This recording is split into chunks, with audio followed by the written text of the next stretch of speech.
What's up, guys? Rogue Scrubs here. I know it's been a really long time, but we finally are getting back into stuff. Quarantine's got us busy sitting at home playing more Yu-Gi-Oh! So Charlie here has been playing Adamancipators, and he's got pretty much almost all the cards for it. So we're only two cards, but yeah. But it's a card that I never would have thought would have been good in my life. So yeah. In all defense, we did put it in bulk, but yeah. Anyway. Without further ado, let's get on into it. Yeah, so we're going to be doing Adamancipator, specifically the Gogogo build. Shout out to Cody Angeloff for basically theorizing this whole deck. The pure version of this deck is really bricky and really bad. Like, the pure version can go off, but it's really inconsistent.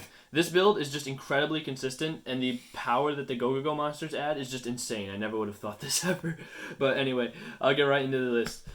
3 Analyzer, 3 Seeker, and 3 Researcher. Shout out to TCG Player. I got these for $30 each. Plus. But these cards all have pretty much a similar effect, where they'll excavate 5, and then you special summon a non-tuner rock monster that you excavated. And then they all have ways to special summon themselves. This one is like absolutely terrible going first. But going second, it's one of the best ones because you can just special summon itself if your opponent has a monster, excavate 5. And since it's level 4, you can easily make Dragite. And Dragite just outboards so easily. That card is ridiculous.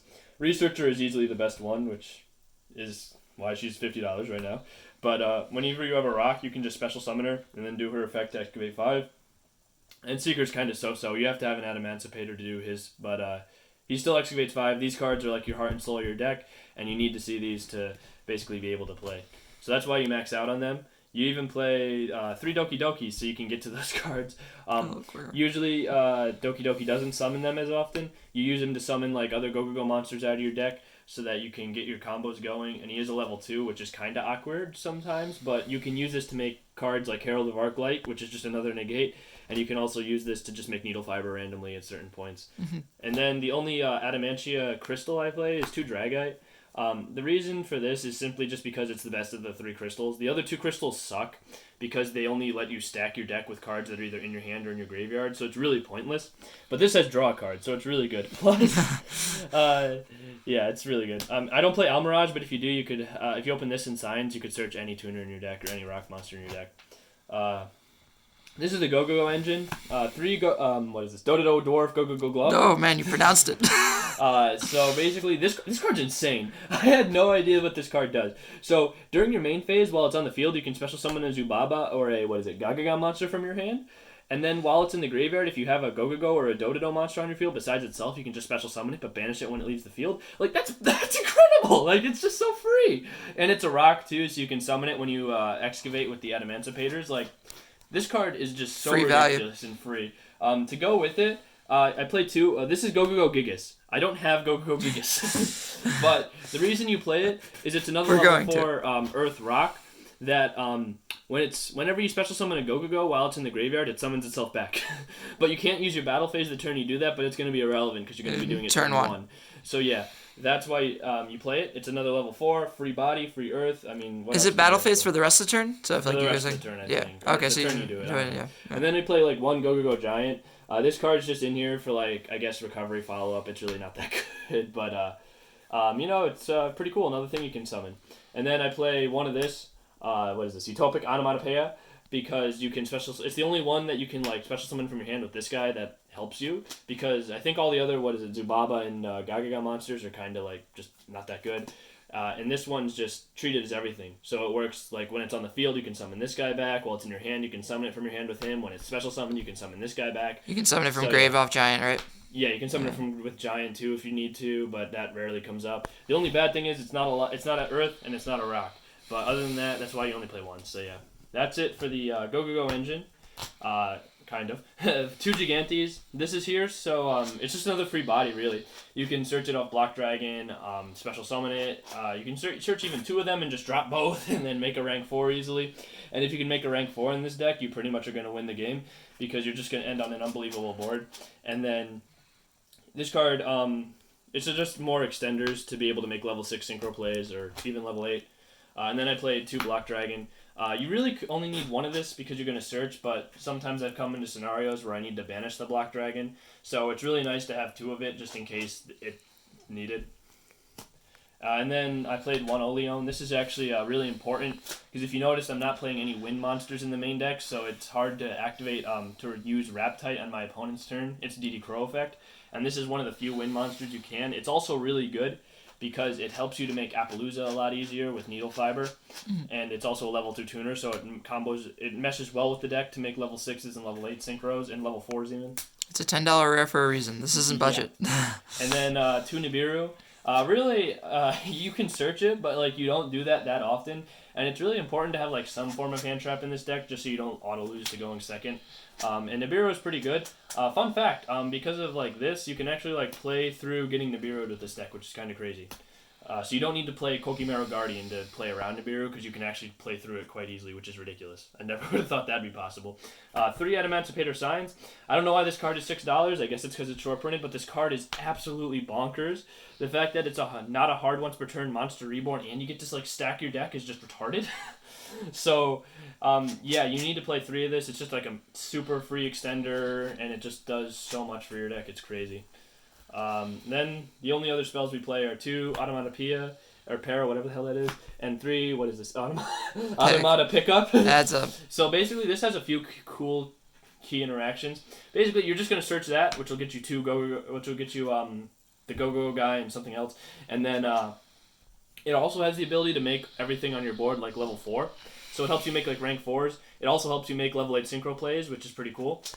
So that actually does come up, which is kind of cool. You never would have thought. And then for the traps, I play one of this, which is Adamancipator Relief, because I refuse to this day to play a deck that doesn't have an out to Mystic Mine. Because this deck actually doesn't have any outs to Mystic Mine in its main deck without like a form of negation other than this. So this just says tribute an Adamancipator and pop cards equal to the amount you tributed plus 1. So you basically get to pop Icarus attack on crack. pretty much. And it's kind of searchable. So yeah, and then 3 Impermanence because you really struggle against Winda. I know this card doesn't really out Winda, but you're going to need all the help you can get against it all. And this is also just a really good hand trap to play. So yeah. Moving on to the extra deck. Basically, I play one of each. Now, you shouldn't really be playing this.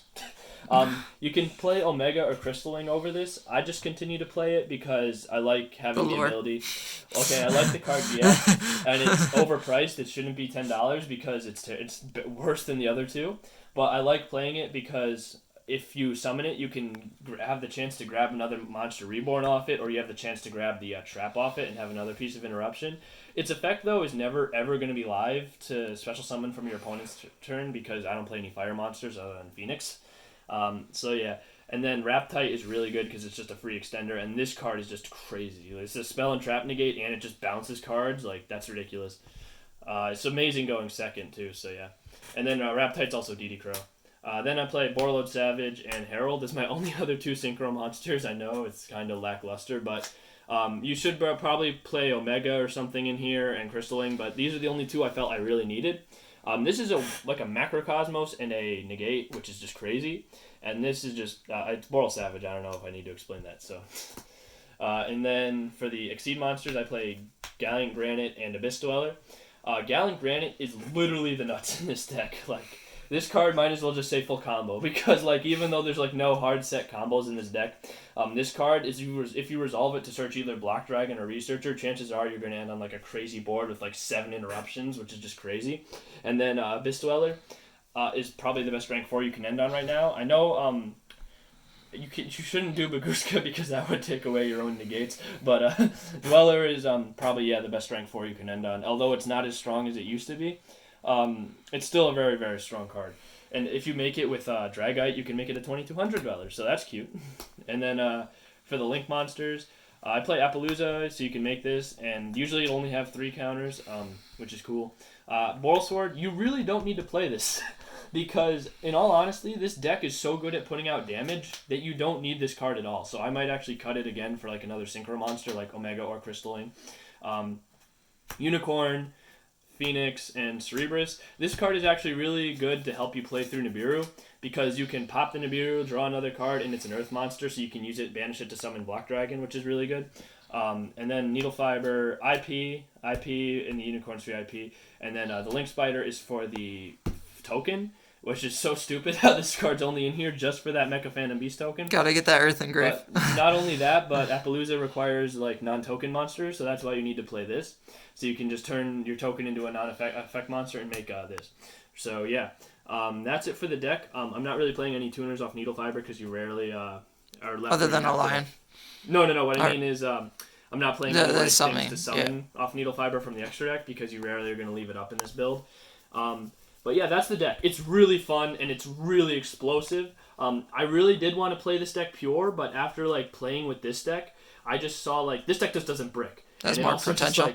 It also just is so much crazier and it can play through so much more than the pure build ever could. Because the pure build literally can like just lose to an Ash Blossom on like your normal summon, whereas this build like it can play through like an Ash and a Nibiru. So I really encourage you guys, if you do like Adamancipator, to play it this way because it is the best way to play it. I know a lot of people aren't going to like that because it's not pure, but I mean, it is a lot of fun. You still get to do what you want to. I thought I wouldn't like a non-pure build, but this card's ridiculous. So yeah, give it a shot. Give it a chance. It's really fun, and you'll enjoy it a lot. So yeah, thanks for watching. We're going to keep trying to get you guys content in the future. And this was just a list to come back with. I know it's not technically budget because for some reason this is $50, but it shouldn't be $50. So it might go down. We'll see. You guys are all kind of stuck to playing online right now, so doesn't matter anyway. Just have fun. So that's pretty much it for the video, guys. Thank you for watching. Please like, comment, and subscribe. And that's pretty much it. Rogue Scripts out.